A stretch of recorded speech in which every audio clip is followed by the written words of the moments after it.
오늘 강사가 여러분 광고에 김인환 목사님으로 나왔습니다. 그런데 김인환 목사님이 갑자기 응급실에 있다고 연락이 와가지고 저희가 심히 참 어찌할 바를 몰랐는데 오늘 많이 회복이 되셔서 내일 새벽에는 오실 수 있을 것 같습니다. 그래서 오늘 저는 대타로 이 자리에 서게 되었습니다. 여러분 가끔 대타가 또 나와서 홈런을 칠 수도 있습니다. 최소한 안타라도 치고 갈 수 있도록 주여 은혜를 베풀어 주시옵소서. 그래도 나는 김인환 목사님 설교 들으러 왔다. 그런 분들은 꼭 내일 새벽에 오시면 되겠습니다. 여러분, 2019년 우리 수요 피러십을 위해서 헌신하시는 모든 분들에게 감사드리고, 특별히 우리 2018년 한 해 동안 수고하셨는데 또 새해에도 열심히 수고하실 우리 찬양팀들에게 한번 힘찬 격려의 박수 부탁드립니다.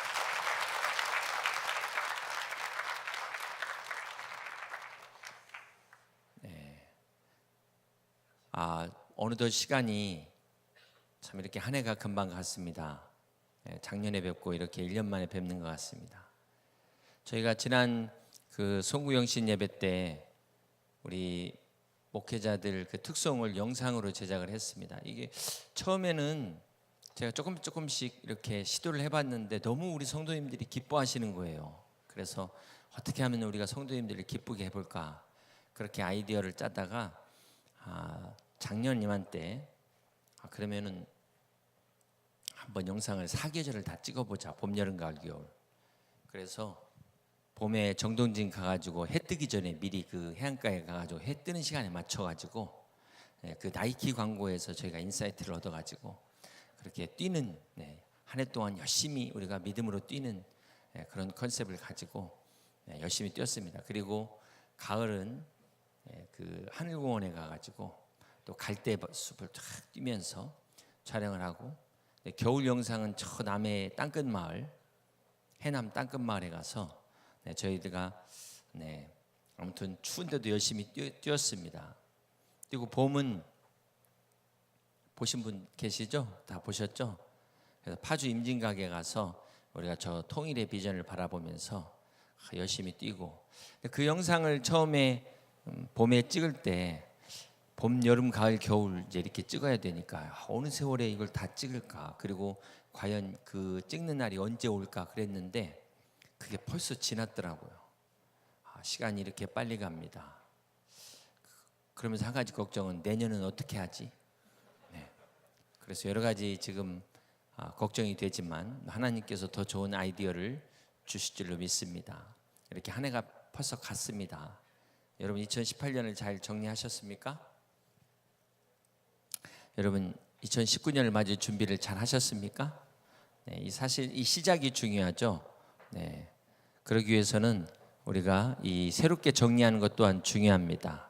그래서 이 어렵고 힘들 때마다 우리가 이 포맷하고 그냥 리셋하는 거, 요즘 젊은 사람들은 우리가 요즘 장비들이 하도 복잡하다 보니까 깜빡깜빡하는 경우들이 많아요. 그럴 때는 좀 이렇게 막 밀어버릴 필요가 있습니다. 2018년 정말 어렵고 힘들고 다시 생각하기 정말 마음 아픈 일들이 있다면 믿음으로 포맷하시고 성령의 능력으로 리셋하시기를 주님의 이름으로 축복합니다. 그래서 새롭게 시작하는 한 해가 되시기를 주님의 이름으로 간절히 축복합니다. 옛날 이야기예요. 시골의 목사님이 설교 중에 지금까지 미워하면서 사는 사람, 아니 미워하지 않는 사람이 있는 사람 손 들어보라고, 미운 사람이 없는 사람 한번 손 들어보라고 그랬더니 아무도 손을 안 드는 겁니다. 여러분이 혹시 이 가운데 나는 2018년 한 해 동안 정말 미워한 사람이 없었다 계십니까? 다 여러분 그래도 참 미워하지 않으려고 했는데 어쩔 수가 없죠. 그러면 그렇지 하고 이제 말을 하려고 하는데 저 뒤쪽에서 연세맞은 이제 할아버지가 이렇게 손을 이렇게 살짝 드시는 거예요. 설마 했는데 할아버지가 손을 드니까 목사님이 너무 의외여가지고 할아버지 정말로 없으세요? 그랬어요. 그랬더니 하시는 말이 있었는데 다 죽었어 그러더라고요. 죄송합니다. 너무 썰렁해서. 어차피 우리가 옛날 이야기지만 언젠가는 세상을 떠납니다. 그 전에 죽기 전에 우리가 후회하지 않고 버킷리스트 있는데 더 늦기 전에 여러분 잘 정리하실 수 있기를 주님의 이름으로 축복합니다. 사실 우리 모두는 시한부 인생을 살고 있습니다. 저도 앞으로 100년 이상 살 수 있을까요? 거의 그런 분 없을 것 같습니다. 그런 면에서 우리는 다 종말론적 삶을 살고 있습니다. 여러분 종말이라는 게 예전에 1992년에 다미선 교회가 온다고 막 그래서 제가 시외버스 터미널에서 막 온다고 그러길래 그러면은 그때가 한 3개월 전이었거든요. 그럼 당신 집 나한테 줄 수 있냐고 그러니 이 사람이 말을 못 하더라고. 여러분 이 종말이라는 것은 정말 하나님이 오시는 것도 있지만 중요한 사실은 오늘을 마지막으로 사는 것이 진정한 종말론적 신앙입니다. 나는 비록 내일 지구에 종말이 온다 할지라도 한 그루의 사과나무를 심겠다. 이거 누가 한 말이죠? 스피노자가 했지만 사실은 마틴 루터가 한 말을 스피노자가 먼저 해가지고 유명해진 거예요. 이건 누가 먼저 이거 학술지도 내고 누가 먼저 공식적으로 유튜브에 올리냐에 따라서 이렇게 되는 건데 실제로 이야기를 먼저 한 사람은 마틴 루터였습니다. 참 안타까운 것은 이 교회에 잘 안 나오는 사람들 중에 우리가 전도해 보면은 상처를 받아가지고 교회를 나오지 않는 사람들이 있습니다. 예전에 교회 나갔는데 교회에서 상처를 받았다는 거예요. 그런 사람들은 과거에서 지금 중단되어 있는 사람들입니다. 또 사업하시는 분들도 이렇게 실패를 하다 보면 재기할 엄두를 못 내는 분들이 있습니다. 이렇게 한번 그 트라우마라고 하나요? 자기의 실패가 영원히 그냥 실패가 돼가지고 재기하지 못하는 사람들을 보게 됩니다. 자, 그런가 하면은 반대로 성공한 것 때문에 과거에 머물러 있는 사람도 있어요. 자기 옛날의 성공에 안주하는 사람들이 있습니다. 그래서 우리가 이 안주라는 게 저기 안주가 아니라 왜 안주를 술안주가 아니라 미래를 보지 못하는 거예요. 미래를 보지 못하기 때문에 안주하게 되는 겁니다. 여러분 그 코뿔소의 별명이 크러쉬예요. 꽝 충돌을 의미하는 크러쉬입니다. 왜 그러냐면 코뿔소가 달리는 속도가 시속 48km인데 코뿔소의 시력은 9m밖에 못 본답니다. 그러니까 혹이라도 아프리카 가셔서 코뿔소 보고들랑 전부 다 숨으셔야 돼요. 얘는 보는 것보다 달리는 속도가 빠르기 때문에 부딪힐 수밖에 없어요. 그래서 우리가 인생을 높이 멀리 보지 못하면 맨날 부딪히는 충돌을 일으키는 삶을 살 수밖에 없는 것입니다. 그래서 우리가 이게 본다는 것이 대단히 중요해요. 자, 그런 면에서 우리가 중요한 것은 이 종말론이라는 것은 오늘을 마지막으로 사는 것인데 이 오늘이라는 것은 지금까지 살아온 날들의 마지막이며 내가 새롭게 시작할 날의 첫날이다. 그래서 인생의 끝도 오늘이고 새로운 삶의 시작도 오늘이다. 그래서 이 오늘이 하나님의 선물인 프리젠트라는 것입니다. 지나간 모든 날들의 결과가 오늘이고 앞으로 올 모든 날들의 새로운 원인 시작이 오늘이라는 거예요. 그러므로 오늘 최선을 다하지 않는 사람에게 결코 내일은 없는 것입니다. 그런 의미에서 우리 크리스찬들의 종말론은 오늘 최선을 다하는 거예요. 오늘. 내일 일은 내일 맡기고 주님께 맡기고 2019년 오늘을 최선을 다하여 살아갈 때 우리가 마지막에 아름다운 열매를 거둘 줄로 믿습니다. 이것이 진정한 우리 크리스찬으로서의 종말론의 태도입니다. 누가복음 12장에 보면은 한 부자가 나옵니다. 이 어리석은 부자의 이야기를 여러분 잘 아실 거예요.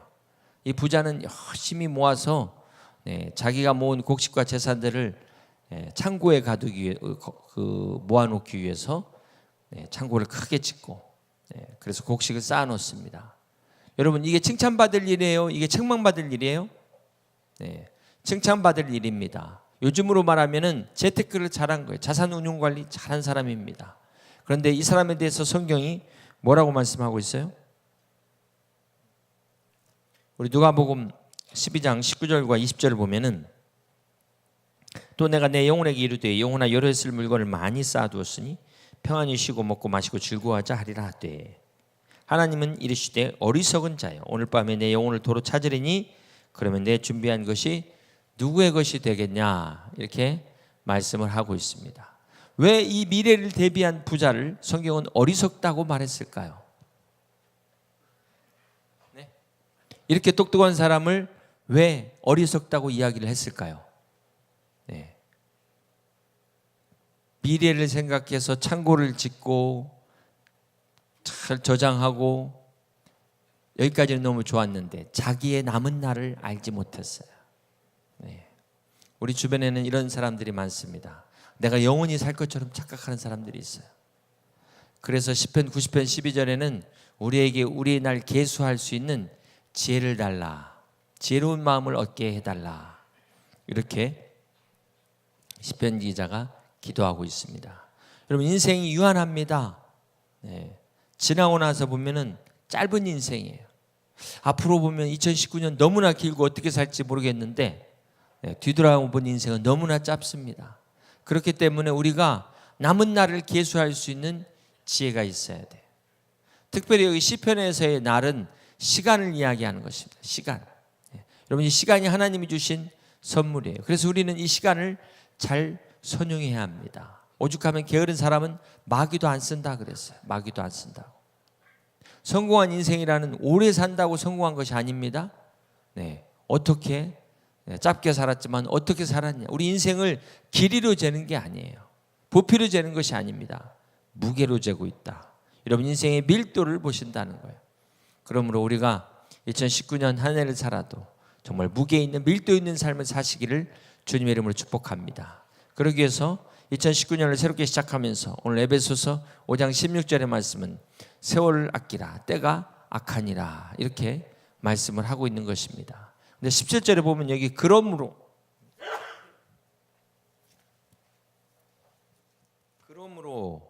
어리석은 자가 되지 말고 오직 주의 뜻이 무엇인가 이해하라.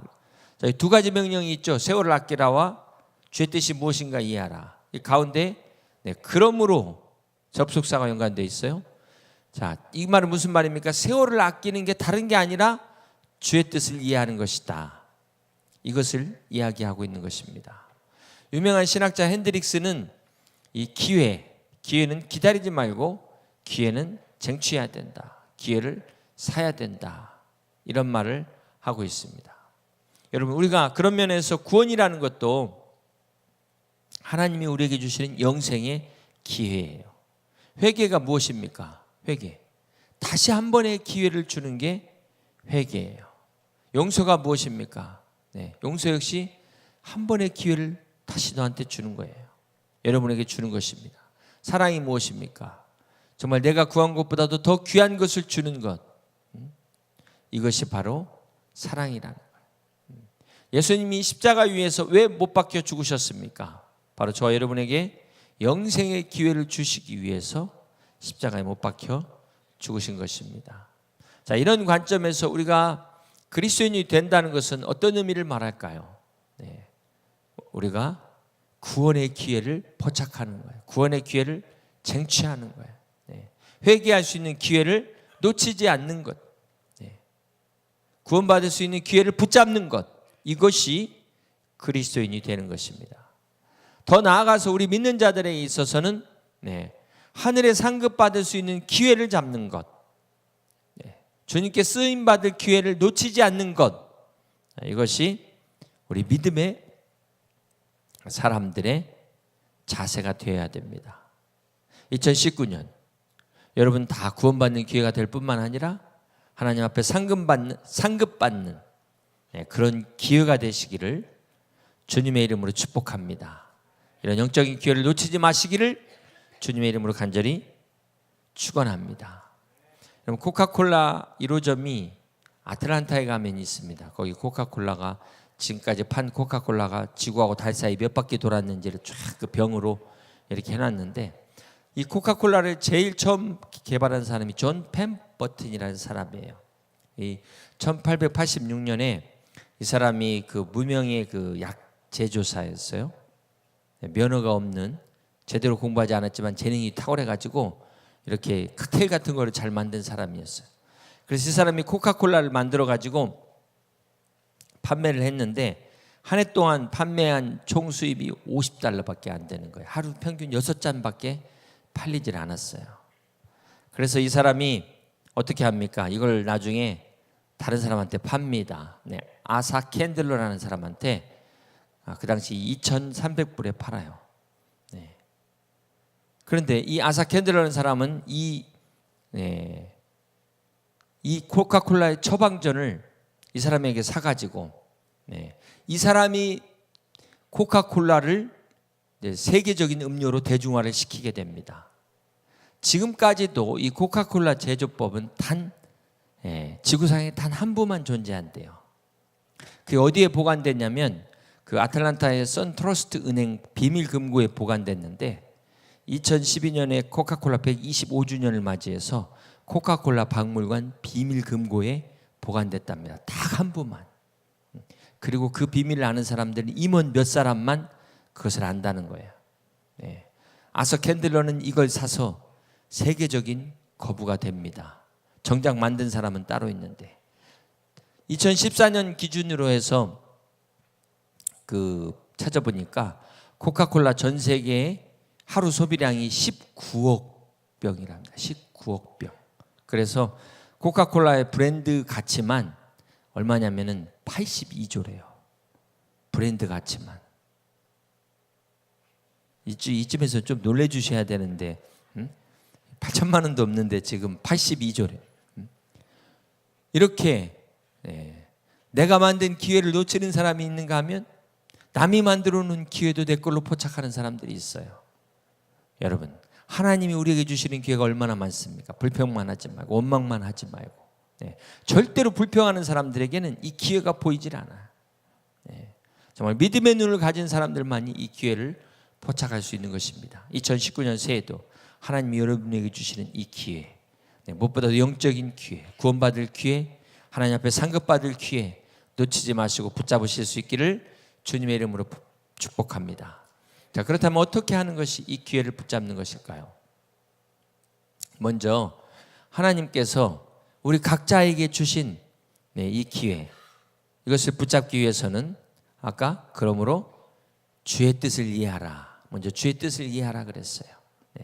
하나님이 여러분에게 향하신 하나님의 뜻이 무엇인가를 이해할 수 있어야 돼요.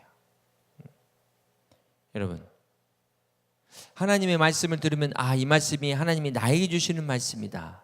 믿어지십니까? 여러분, 하나님께서 이 말씀을 통해서 내 길을 인도하신다, 이런 경험이 있으십니까?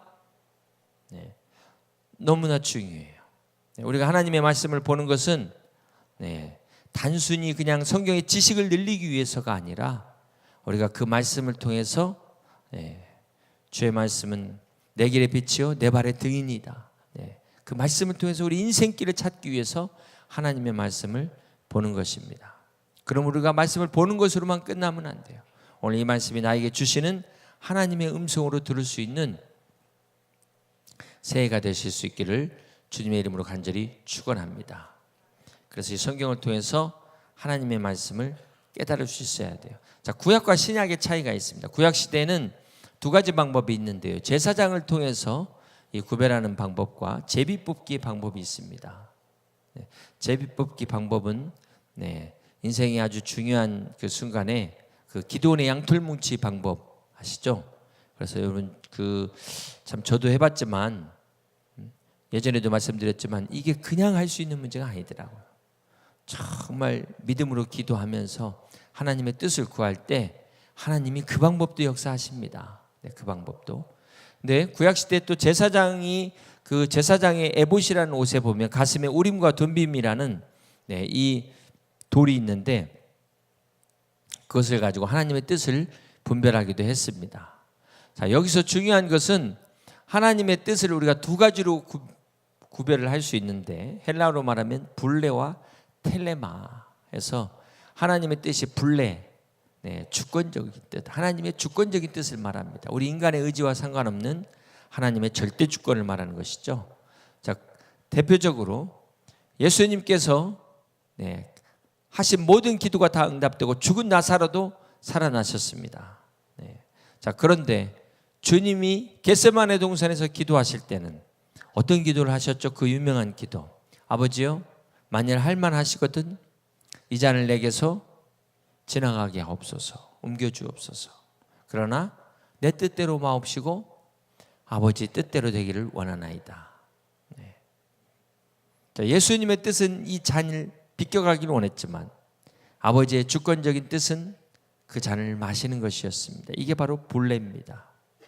불례. 네. 하나님의 주권적인 뜻은 주님이 십자가를 지는 것입니다. 왜냐하면 저와 여러분의 구원을 위해서 그렇습니다. 바울이 선교를 위해서 아시아로 가고자 했을 때 만약에 그때 아시아로 갔었다면 인류의 역사가 바뀌었겠죠. 그러나 성령님께서 그 길을 막고 마게도냐로 인도하십니다. 자, 이렇게 바울의 의지와 전혀 다르게 인도하시는 하나님의 뜻, 이것이 바로 불례라는 것입니다. 이렇게 우리는 기도하고 내 뜻이 있지만 어떤 때 보면 전혀 내 뜻과 다르게 인도하시는 것을 보게 됩니다. 이것이 바로 하나님의 주권적인 뜻이라는 것입니다. 자, 이것에 비해서 텔레마라는 게 있는데요. 텔레마라는 허용적인 뜻이다, 이런 뜻을 갖고 있어요. 자, 이것은 하나님께서 우리에게 자유의지를 주셨습니다. 그래서 내가 선택할 수 있는 그런 의지를 주신 거예요. 그래서 하나님께서는 때로는 네가 선택하라는 거예요. 네가 선택하라. 그래서 이 믿음이라는 것은 내가 하나님을 선택하는 것입니다. 자, 그런데 출애굽기 32장 14절에 보면은 이런 말씀이 있어요. 여호와께서 뜻을 돌이키사 말씀하신 화를 그 백성에게 내리지 아니하시니라. 이스라엘 백성들이 홍해를 건넌 후에 모세가 시내산에 올라간 사이에 무엇을 했죠? 송아지 만들고 거기다가 우상을 숭배하면서 절하는 이런 엄청난 일들을 벌였습니다. 하나님을 막 진노케 하는 일들을 벌였습니다. 그런데 모세가 하나님 앞에 중보 기도를 해요. 하나님께서 그 기도를 들으시고 차라리 나를 징계해 달라는 그 모세의 중보 기도를 들으시고 하나님이 마음을 돌이키십니다. 아니, 하나님이 언제는 이랬다가 또 저랬다가 하나님이 이랬다 저랬다, 하나님이 인생이 아니라 시건치 아니하시고 후회가 없으시다고 그랬는데 왜 하나님이 이렇게 말을 바꾸실까? 그런 경우는 하나님이 이렇게 뜻을 돌이키는 허용적인 경우가 있더라. 이것을 텔레마라고 합니다. 하나님께서는 이스라엘 초대 왕으로 사울을 택하셨습니다. 얼마나 사울이 처음에 겸손했는지 몰라요. 그런 사울이 점점 어떻게 됩니까? 교만해져서 나중에는 다윗까지 죽이려고 합니다. 그래서 하나님이 사울을 세우신 것을 후회하셨다. 이게 대단한 사건이에요. 어떻게 전능하신 하나님이 알파와 오메가 되시고 모든 문제에 해답을 하시는 하나님이 후회하실까? 인간의 자유의지를 주셨기 때문에, 그 자유의지 때문에 하나님이 후회하시는 거죠. 하나님이 그걸 몰라서 제가 저럴 줄 몰랐다, 이게 아니에요. 하나님이 주신 자유의지를 가지고 결국 인간이 하나님을 반역할 때 하나님이 그것을 후회하시고 있는 거예요. 그래서 마침내 다윗으로 왕위를 바꾸십니다. 이게 바로 텔레마예요. 텔레마. 그렇기 때문에 오늘 우리가 하나님의 뜻을 분별할 때 먼저 중요한 것은 이게 불례인지 텔레마인지를 먼저 정확하게 알아야만 기도를 제대로 할 수 있는 것입니다. 자, 그런 의미에서 한번 여러분에게 묻겠습니다.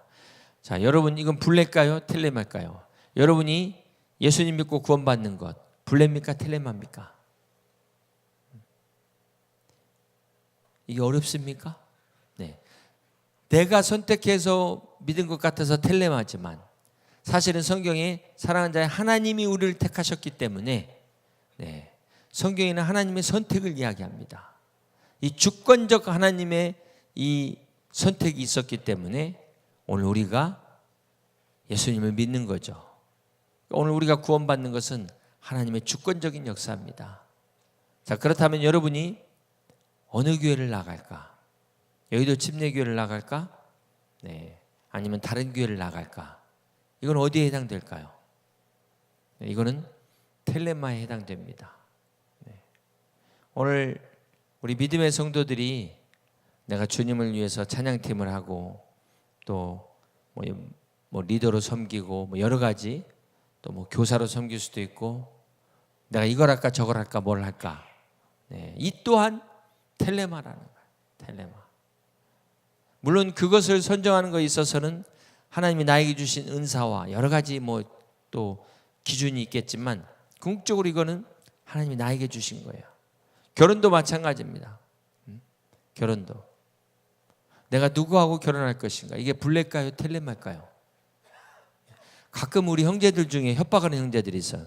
당신하고 자매님하고 결혼하는 것이 하나님의 주권적 뜻이다, 이런 말도 안 되는 협박을 하는 경우가 있는데, 그건 상대방이도 하나님이 그렇게 말씀하셔야 되는 거지. 이거는 텔레마에 해당되는 겁니다. 내가 누구와 데이트를 하든 결혼을 하든 그게 텔레마인데 결과적으로는 들어와 보니까 이게 하나님의 뜻이었더라, 이렇게 돌아가는 거예요. 대부분 여러분들이 궁금해하는, 내가 어느 과목을 선택하고 어느 학교를 지원하고 또 어느 직장을 가고, 이 모든 것들이 사실은 블레가 아니라 텔레마에 달려 있습니다. 무슨 말이냐면 네가 결정해라는 거예요. 하나님은 네가 결정해라. 어떤 것이 가장 현명한 결정일까요? 그런데 우리는 이것을 블레로 생각하고 하나님이 결정하십시오, 네가 결정해라, 하나님이 결정하십시오, 네가 결정해라, 이러고 있는 거예요. 하나님은 이름이 여러분들에게 주셨어요. 내가 잘할 수 있는 것과. 그 중요한 것은 믿음이 있다면 하나님의 역사는 홍해를 가르는 겁니다. 반석에서 샘물 나는 역사예요.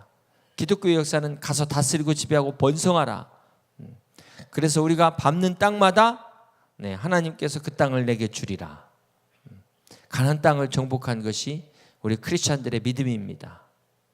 근데 세상 사람들은 믿음이 없다 보니까 이 있는 땅도 제대로 못 받고 가는 거예요. 우리는 하나님께서 이사야서 43장에 광야에 길을 내시고 사막에 강을 내시는 하나님인데 아스팔트 길 깔았는데도 못 가. 믿음이 없다 보니까. 사랑하는 여러분, 믿음 안에서 자유하시고 하나님이 여러분과 함께 하신다면 내가 밟는 땅 다 나에게 주셨다, 이런 믿음으로 담대하게 2019년을 정복하시는 여러분 되시기를 주님의 이름으로 간절히 축원합니다. 결국은 믿음대로 선택하는 거예요. 그래서 선택은 믿음이다. 믿음은 선택이다. 그러기 위해서 우리는 하나님의 뜻을 알아야 되는 것입니다. 그래야만 올바로 선택을 할 수가 있습니다. 그러므로 세월을 아낀다는 것은 주님의 뜻을 아는 거예요. 주님의 뜻을. 제가 대학교 처음 1학년 그 교양 과목 그 심리학을 들었는데요, 한 400명이 강의를 들었어요. 그런데 뭐 워낙 오래전이어서 유명한 심리학 그 교수님이셔가지고 들었는데, 시험 보기 전 주간에 예상 문제 20문제를 알려주더라고요. 그래가지고 그 20문제를 열심히 놓고 나름 답안지를 했는데 딱 시험 보는 날 너무나 허탈했어요. 시험 제목이 심리학이란 무엇인가, 그리고 오픈북. 그래가지고 공부 안 하는 애들은 막 신났다고 막 해가지고 막 빽빽하게 적었는데 점수가 하나도 안 나와요. 하나도. 여러분 잘 경험하셔서 아시잖아요. 정말 저 교수님이 평소에 강조한 것과 그 의도를 파악해서 거기에 맞춘 그것을 어떻게 내가 이해해서 이 내 단어와 내 생각으로 그것을 탁 논평하고 결과적으로 이렇게 이 답을 쓰지 않으면 아무리 뭐 많이 써도 점수가 안 나오는 거예요. 우리가 하나님의 뜻도 마찬가지입니다. 여러분이 아무리 기도하고 아무리 말씀 많이 읽어도 하나님 뜻을 알지 못하면 허송세월을 보내는 거예요. 세월을 아낀다는 것은 공부할 때도 그렇잖아요. 공부 못하는 사람들이 아무튼 책상에 앉기까지 1시간 걸리고 앉아갖고 책 잡기까지 1시간 걸리고 그러다 보면 날 새갖고 공부할 시간은 없어 정말. 그래서 정말 우리가 그 핵심을 간파하는 것이 중요한 것처럼 하나님의 뜻을 이해하는 것이 중요한 것입니다. 두 번째, 우리가 어떻게 세월을 아낄까요? 이거는 우선순위를 정확하게 아는 거예요. 우리 모든 사람들이 사실은 24시간입니다. 그렇죠? 우리 모든 사람들이 똑같은 하루를 사는데 왜 어떤 사람은 여유 있게 자기 할 일 다 하면서 취미생활까지도 하고 어떤 사람들은 맨날 바쁘다 이렇게 살아갈까요? 삶의 우선순위를 알지 못하기 때문에 그래요. 그래서 스티븐 코비 박사는 이 중요한 것과 급한 것의 우선순위를 구분해야 된다. 급하다고 중요한 게 아니에요. 우리 삶에 있어서 우선적으로 해야 될 일과 나중에 해야 될 일이 무엇인지를 먼저 점검을 해야 됩니다. 내가 딱 앉으면 스마트폰 검색하고 막 다른 거 하다가 진짜 본론으로 들어가려면 맥이 다 빠져가지고 그런 사람 치고 공부를 제대로 한 사람을 못 봤어요. 항상 우선순위를 정확하게 하기 위해서는 어떻게 해야 될까요? 여러분, 급한 일보다도 중요한 일을 먼저 해야 돼요. 화장실 가면은 급한 게 먼저 나올까? 뭐가 먼저 나올까? 우리가 인생에 있어서 가장 중요한 일을 먼저 할 수 있어야 되는 겁니다. 바쁘게 사는 것보다도 가치 있는 일을 먼저 할 수 있어야 돼요. 세상적인 것보다도 영적인 것을 먼저 할 수 있어야 되는 것입니다. 내 개인의 영광보다도 하나님의 영광을 우선할 수 있을 때 이게 진정한 우선순위가 바로 잡히는 겁니다. 그러기 위해서는 이 우선순위를 먼저 잡을 때 가장 중요한 것은 덜 중요한 것부터 정리하라는 거예요. 덜 중요한 것부터. 그래서 가지치기라는 거 잘 아시죠? 여러분, 가지치기. 그래서 우리가 이 과일을 유실수라고 하는데 열매 맺는 과일은 전부 가지치기를 다 해야 돼요. 여러분, 딸기조차도 가지치기를 하더라고요. 제 친구가 딸기 농사를 져가지고 보내왔는데 딸기도 가지치기를 하더라고요. 딸기가 원래 봄에 나오는 건데 요즘 이제 하우스 재배하다 보니까 요즘이 딸기철로 바뀌었다는 거예요. 그래서 이렇게 막 딸기가 이렇게 맺으려면은 우리가 지난번 우즈벡 선교사님 파송에서 그 사역하는데 거기가 이제 그 공안들이라든지 이런 여러 가지 탄압이 있기 때문에 선교사라는 말은 못하고 실제적으로 이렇게 농장 경영하는 걸로 들어갔거든요. 풍토도 안 맞고 그 추운 데서 딸기를 키운다고 그 형제가 그렇게 고생하는데 결국은 그 겨울에 난로도 피고 했는데 나중에 그 봄이 돼갖고 수확이 안 열리더라고요. 참 마음이 아팠습니다. 그걸 보고 이 딸기가 그냥 자라는 게 아니구나 하는 걸 깨달았는데요. 여러분, 우리가 이 자랐어도 정말 이 열매가 상품화가 돼야 되고 귀한 열매를 맺으려면 그런 토양도 맞아야지, 그 다음에 기후 조건 맞아야지, 거기에다 가지치기 해야지. 이거 농사 접은 사람이 아는 거예요. 농사 접은 사람이. 이렇게 볼 때 우리도 마찬가지예요. 오늘 우리가 농사는 안 짓지만 우리가 공부라든지 믿음이라든지 여러분 하는 모든 것들이 열매를 맺기 위해서는 반드시 가지치기가 필요한 겁니다. 그래서 이것을 방해하는 것이 무엇인가? 내가 믿음 생활을 하는 데 있어서 방해하는 것이 무엇인가? 그래서 여러분 과감하게 결단을 하셔야 돼요. 오늘 이렇게 수요 피로심 오려고 하는데 딴 데 가서 놀자고 하는 친구들이 있다면 다 정리하셔야 돼요. 여러분, 이렇게 믿음 생활하는 데 있어서 방해하는 것, 내가 기도 생활에 있어서 방해되는 것이 있다면 과감한 결단이 필요합니다. 그렇지 않으면 우리가 무너질 수 있어요. 지난번에도 제가 골목식당 그 백종원 씨 이야기를 했는데 그 뒤가 궁금하더라고요. 그 뒤 결론이 어떻게 됐는가. 그래서 이렇게 보게 되니까 공통적으로 이 백종원 씨가 하는 이야기가 당신이 잘할 수 있는 게 뭐냐 이거죠. 그리고 그 한두 가지 거기에 최선을 다하라는 거예요. 다른 모든 거는 전부 다 포기하라는 거예요. 그래서 그 지난번 포방터 시장의 그 돈가스 집 사장인가요? 그 메뉴가 막 이건 포기 못해 저건 포기 못해 하니까 내가 보장하겠다고 각서까지 써주고 그래서 결국은 이제 메뉴 한 3개만 남기고 다 포기했는데 요즘 근황을 제가 어저께 가서 보니까 거기 돈가스 먹으러 새벽 3시부터 줄 쓴대요. 어떤 사람은 세상에 텐트까지 가서 거기 아니 무슨 돈가스를 그렇게까지 꼭 먹어야 되는 건지 모르겠어요. 네.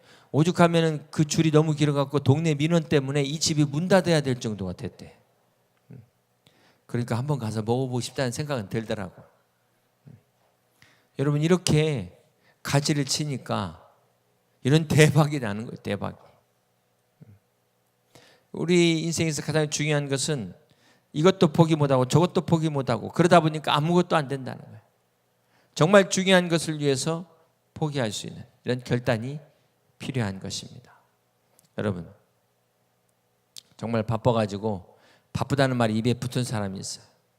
항상 예배 끝나면 축도하기 전에도 그냥 사라지고 예배도 한 번씩 건너뛰고 그래서 맨날 바빠요. 정말 바빠요. 근데 그러다가 진짜 하나님 앞에 서는 날이 됐습니다. 하나님 앞에 설 때 여러분 계시록에 보면은 딱 그 앞에 딱 이 생명책이 놓여 있는 거예요. 생명책이. 그 생명책에 내 이름이 적혀져 있어야 돼. 참 우리가 천국 문 앞에서 여러분 만약에 시험 보고 들어간다면은 얼마나 생각 한번 해보세요. 시험 보고 들어간다고 생각하면 내가 과연 몇 점 맞을까? 얼마나 두려웠겠어요. 하나님의 은혜로 들어갈 수 있다는 것이 얼마나 감사합니까? 근데 이 사람이 딱 보니까 그 계시록의 각 생명책에 이름이 있어야 되는데 자기 이름이 없어. 아니 그런 일이 없다고 다시 찾아보라고 그러니까 또 찾아봐도 없어. 천사가 뭐라고 말하냐면 내가 이거 너 기입하려고 그랬는데 바빠갖고 못 적었다 이러더라는 거예요. 사랑하는 여러분 오늘 우리가 정말 바쁠 게 따로 있지. 하나님이 오늘 만약에 부른다면 우리는 다 놓고 가야 되지 않겠습니까? 누가복음 12장의 어리석은 부자는 이걸 몰랐다는 거예요. 그래서 어리석은 부자가 된 것입니다. 오늘 저와 여러분들은 아무리 바빠도 하나님 앞에 기도할 시간을 확보할 수 있는 그런 2019년이 되시길 바랍니다. 아무리 바빠도 주님과 교제할 수 있는 말씀의 그 시간 정말 10분이면 될 수 있는 건데 사실 보면 1시간, 2시간 허송세월하는 시간 생각해 보면 우리가 하나님 앞에서 이 시간 10분, 20분 아깝다고 하는 것 너무 부끄럽지 않습니까? 오늘 2019년을 우리가 성공하기 위해서는 예배에 성공하고 기도 생활에 성공하고 여러분 하나님과 교제에 성공해야 되는데 그러기 위해서는 주님 앞에 시간을 먼저 드릴 수 있는 저와 여러분 되시길 주님의 이름으로 축복합니다. 마지막으로 스펄전 목사님의 지금 하십시오라는 글을 여러분에게 한번 읽어드리려고 합니다. 할 일이 생각나거든 지금 하십시오. 오늘 하늘이 맑지만 내일은 구름이 보일는지 모릅니다. 어제는 이미 당신의 것이 아니니 지금 하십시오. 친절한 상냥한 말 한마디 생각나거든 지금 말하십시오. 내일은 당신의 것이 안 될지도 모릅니다. 사랑하는 사람이 언제나 곁에 있지 않습니다.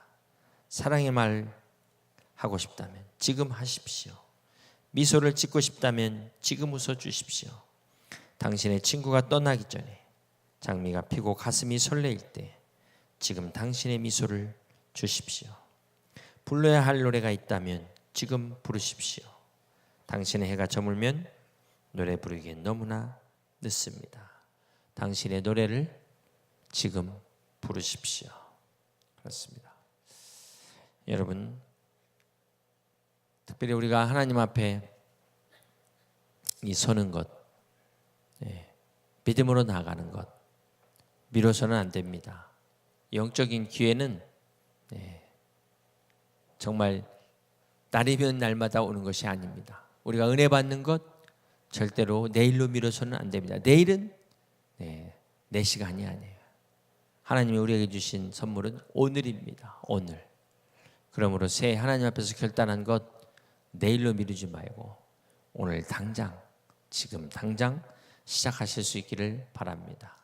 그래서 항상 우리는 오늘을 마지막으로 살아야 됩니다. 그렇게 따질 때 정말 오늘 수요 피로십이 우리 인생의 마지막 예배다. 그런 각오로 열정적으로 찬양하고 열정적으로 기도하고 말씀을 붙잡고 그렇게 선물로 주신 오늘 하루를 살아갈 때 이것이 세월을 아끼는 것이요.